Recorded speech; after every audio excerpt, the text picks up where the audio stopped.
Hello, my name is John from Bleeding Heart Creative, and today I'm going to do something really cool in my opinion. I'm going to do a review of the storyline The Wake from the legendary comic series The Sandman, written by Neil Gaiman.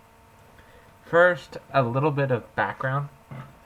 Uh, the Sandman story is about the Dream Lord, the titular Morpheus, someone with the ability to create dreams, nightmares, alter a small section of reality, and he's a part of the family of the Endless. The Endless are a family in the DC universe of cosmic certainty. So, dream, death, destiny, delirium, desire. They're all one big family, and they all control these aspects of humanity. The story of the Sandman kicks off with Dream being captured by sorcerer Roderick Burgess, being held for 100 years, and his escape and his reclaiming of his power and his place at the head of the, and at a head of the cosmic hierarchy. During the story, he meets his son, the legendary Orpheus from Greek myth, and he kills him after his son requesting that of his father due to being alive for eons. The Endless have many laws, one of which is that you cannot harm someone who holds the blood of an Endless or is an Endless.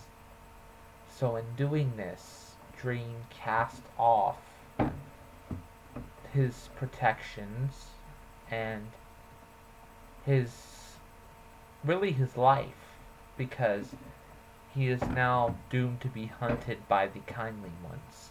The Kindly Ones are three witches. They are the oracles from Greek myth, partly what they're inspired by. They get their origins from a Wonder Woman comic run. But he is hunted down. The Dreaming is destroyed. And he sacrifices his life to protect the Dreaming and sends his essence into the body of the infant Daniel Hall, who is an infant born in the Dreaming. He has a very long and complicated backstory, one that I will not be getting into here. That's like its own video. But Daniel Hall becomes the new Dream at the end of the Kindly One story arc. And now this is where we actually kind of pick up talking about the Wake itself. The Wake the Wake storyline is a very short, few issue storyline about the aftermath, where you see the characters picking up the pieces. You see Daniel Hall getting used to his new place in the cosmic hierarchy, his powers, his memories, as now he has every memory of Morpheus inside of his head. And you see people, the citizens of the Dreaming, people like Cain picking himself back up after the loss of his brother in the previous storyline. You see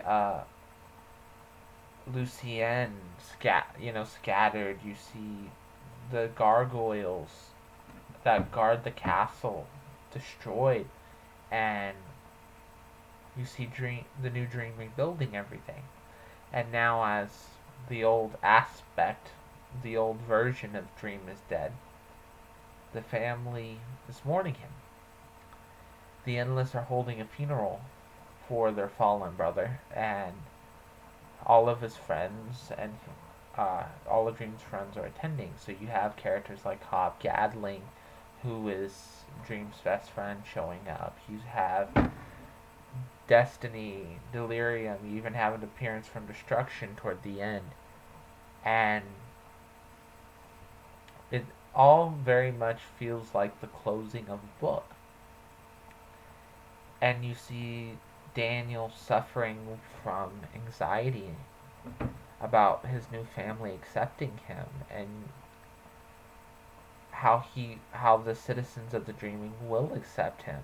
And you see some characters wanting to move on, like Matthew the Raven, who was Morpheus's loyal servant, requesting to move on, but ultimately deciding to stay.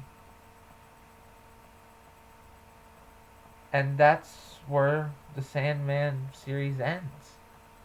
It ends on a very uncertain note, and I think that my opinion of the story, it's a masterclass in writing, like a lot of Neil Gaiman's work, but it's very bittersweet in how it ends. You know, there is no romantic moment where the hero rides off into the sunset. In a way, Dream's dead. The Dream we knew for the past 70 something issues is gone. And the Doctor Who series, they have a quote about regeneration. The For people that don't know a lot about Doctor Who, that's the ability for the character to change his whole appearance when he dies. It's from the 10th version of the Doctor, played by David Tennant. Uh, if you want to know more about David Tennant, watch my first video. And it's that when it's all said and done, a new man will go sauntering away, and that's really what's happening here. Out of all the character growth, all of the pain that Morpheus went through, at the end, a new man went walking away, and that's the overall sadness of it, because we've seen Dream change. That's what Lucian said in the wake when they were talking with Matthew. One of my favorite scenes was Lucian saying, you know, Dream was a person that was incapable of change, and when he finally managed to change, that's what's killed him. So you see that a nice comparison, and what is, in my opinion, the biggest statement you can make about the Sandman series and about Dream as a character. He was a person with unimaginable abilities that failed to be human.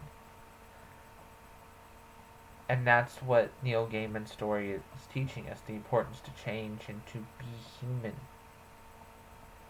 and how that grounds us. My name is John from Bleeding Heart. You all have been lovely. Like, comment, and subscribe. See you soon.